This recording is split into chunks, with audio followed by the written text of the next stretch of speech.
Get down, stay down, until you hear different from me.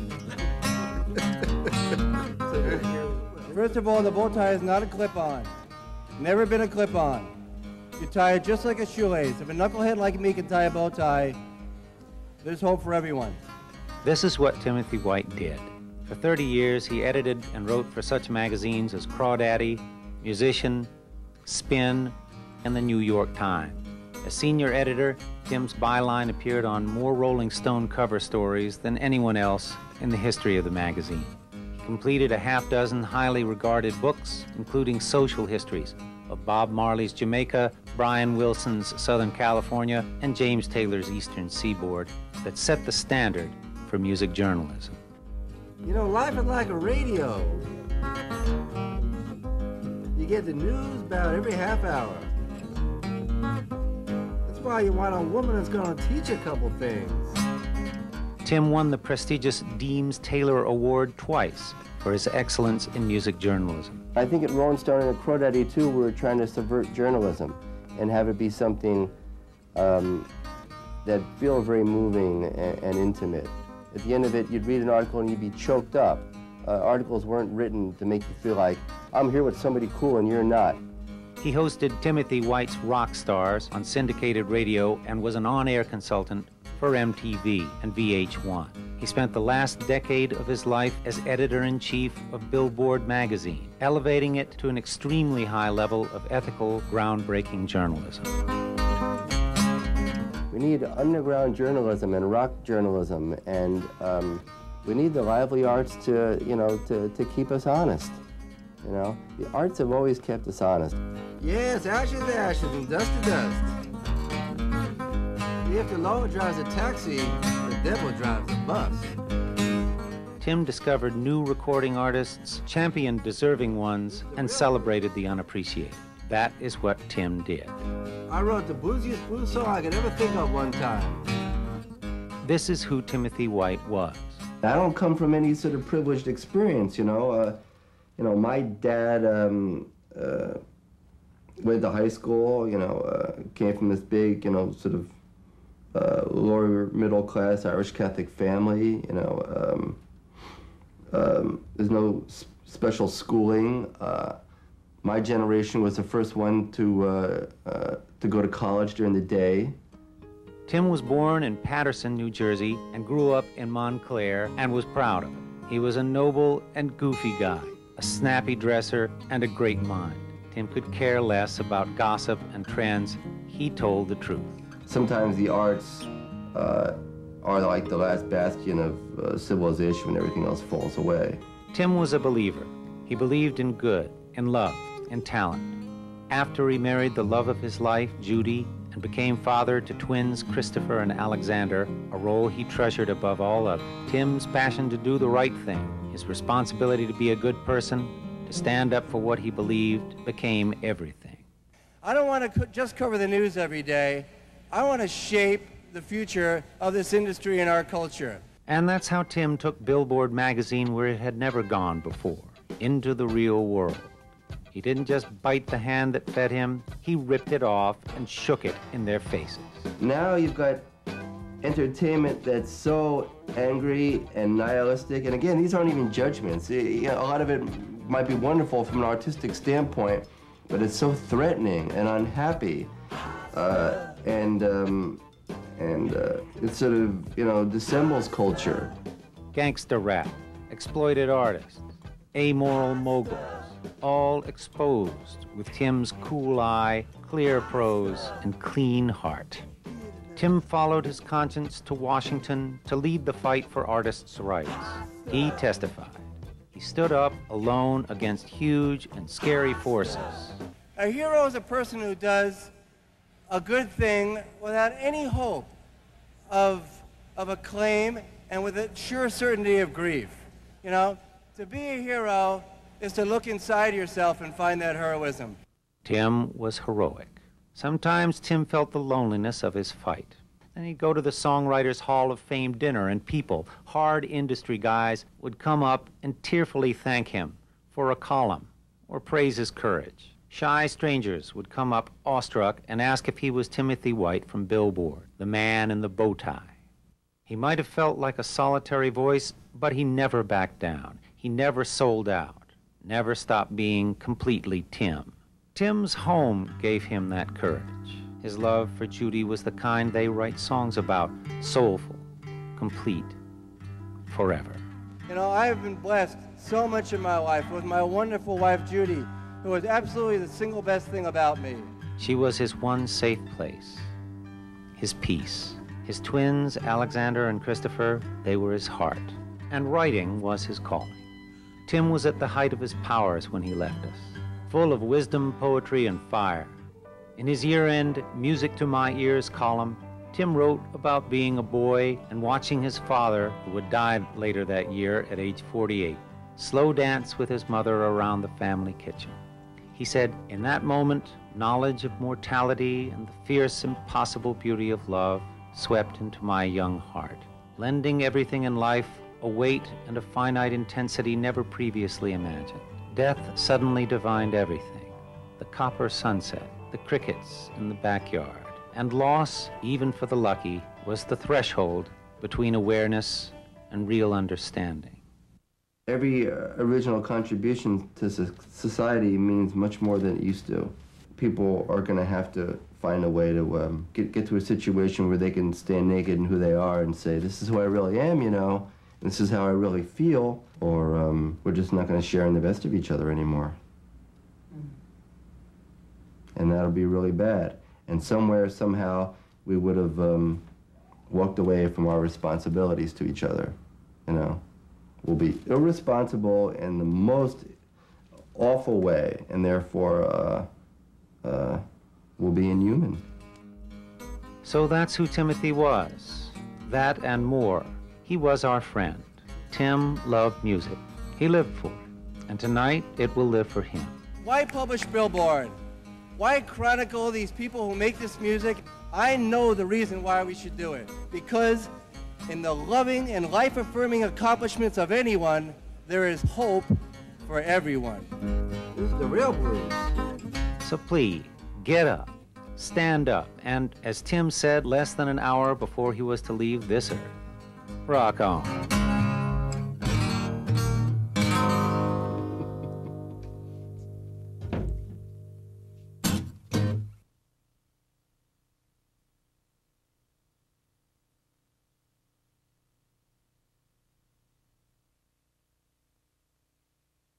Tim, you know, Tim did so much for me that people have no idea that he participated in my career for the last 20 years, actually. If you asked Tim White for his opinion, you got it, whether you liked it or you didn't like it. But the Tim that I knew was very understanding, always tried to look at both sides, was a very loving guy, such a loving guy, and wanted people to win. He wanted everybody to win. His goal was not to put a roadblock in anything, but if people were fixing and fixers, he would shout it out and tell us that this is not right. In my household, me and Elaine loved him and are going to miss him tremendously, and it's really going to be bad on me and you this winter. That's what I'll add. There aren't that many people that'll stick their necks out on the chopping block like Tim did. And he did that always for artists. You know, I can remember testifying about the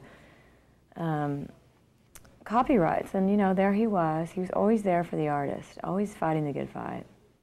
I think the thing that I most loved about Tim, and the reason that I'm here, is that every time I was around him, it just confirmed to me how beautiful and important music is and how much it means to people. You know, when you do it every day, sometimes you forget that there are people whose whole lives have been invested in it, and they are into even the minutiae of it, and they believe in the molecules that get moved by music. And Tim was one of those people. He walked into a room, he didn't walk, he bounded into a room in his bow tie, and he could tell you something about what you were doing that you hadn't even thought of. I know that Timothy would enjoy this event. I think he'd have very definite opinions about songs that he would rather you have done. Songs he think, you know, he probably could have put together the ultimate set list for this evening. But I think he would really appreciate it, and I think he will be watching and he'll be enjoying it. You know, he's just on a different plane, but he's definitely there where people are remembering him. He is alive. Well, when I first met Timothy, he was doing a story. He was given an assignment, do a story on Billy Joel for Rolling Stone. And prior to this, I had had a battle going on with Rolling Stone for a while. So this guy shows up, Timothy White, and says, I want to do an interview with you for Rolling Stone. I said, I'm not doing any interview for Rolling Stone. The hell with Rolling Stone.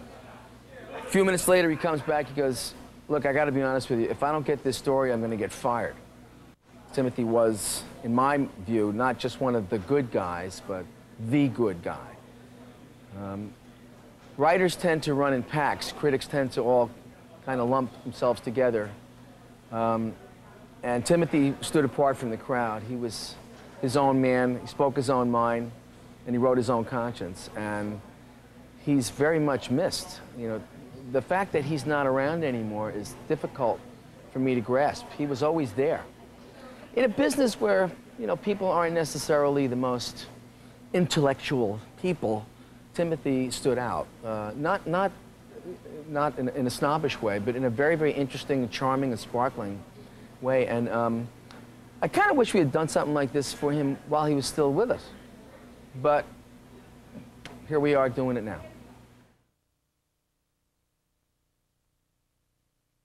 Yeah, Tim was always family. He would always be welcomed into situations that maybe you wouldn't normally invite a journalist to. You know, he was family, and he was trusted, and one of us. Last year on September the 11th, we did this show in Tuscany, and Tim was one of the people who helped put that together. He was the MC. He was helping to produce it, and having spent those terrible days with him was interesting. You know, how he read the thing, how he reacted in it, and how we all reacted, in fact. And I remember the day after, we all went to a monastery in Florence just to pray. You know, we just needed to go somewhere and just be somewhere and pray. And that was, I think, the second last time I saw Tim. I think we're here to celebrate a wonderful life, 50 years of fantastic life. And we want to just have a good time, because if Tim is watching, he would want us to. You know, the fact that he was supportive of me as an artist, that he would come by my sessions when I was mixing, when I'd been living with the material for so long that I couldn't tell which end was up anymore, and let me know clearly, in a voice that you could believe, you know, because he really meant it.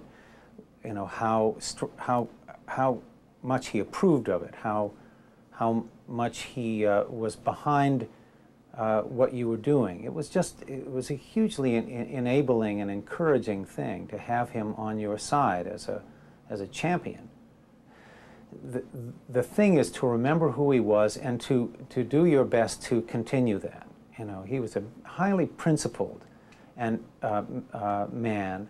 He was a loving father. He was a great champion of artists and their rights and standing up for them in the marketplace, which can often be a very hostile environment for people trying to bring their work to market. And the thing to do is to try to, you know, say, you know, a little bit say, well, what would Timmy do, you know, and to try to take on that task, those things that were so important to him and those things that made him so valuable. That's the thing.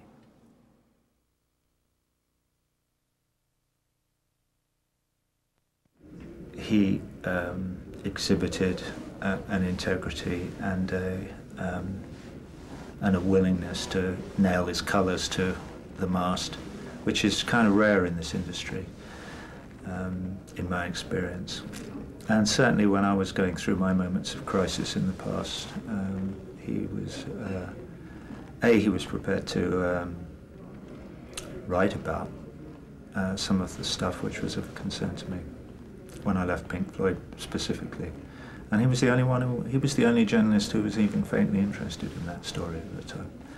Yeah, I'm doing 3 songs tonight, 2 of which everybody will know because they're old songs, but one of which is a song I haven't been doing that long. The last verse, or the last stanza of the song goes, when my synapses pause in my quest for applause, when my ego lets go of my end of the bone to focus instead on the love that is precious to me, then I shall be free. And in some way that says something to me about the way he was and the way he felt about things. So it'll be kind of emotional for me tonight to be, you know, singing those words.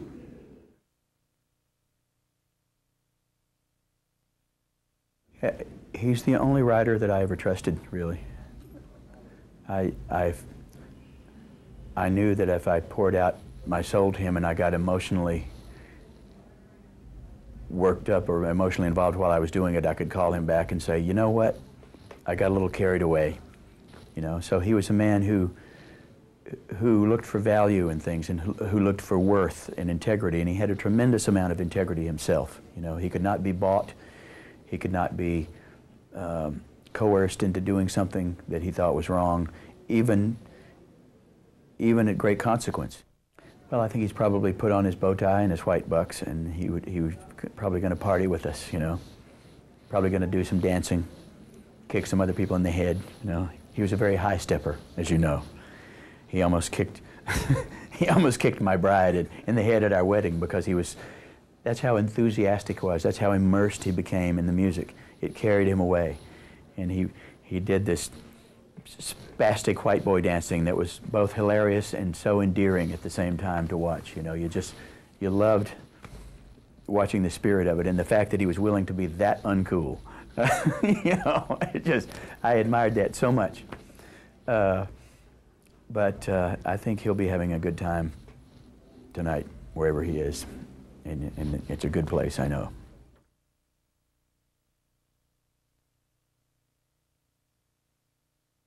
I knew exactly the moment and the unique memory I have of Timmy, and that was at Don Henley's wedding, God knows how many years ago. Timmy White had a pair of white bucks, I guess, that he wore everywhere. I kind of loved that idea because back in my youth, whenever I could escape from my Catholic school uniform, I had a pair of white bucks too. He kind of looked like something between Bill Haley meets Catholic school uniforms, but the way he danced in those shoes, I don't think anybody had any more fun at that wedding than Timmy White. And it was that kind of energy and that kind of enthusiasm that I think he attacked life with. And in the ensuing times that I had conversations with him about the state of the music business, we were both on the same side of the fence in that, but we could always look and observe through our years of experience and still have a laugh or two. And I know that somewhere tonight those white bucks are dancing.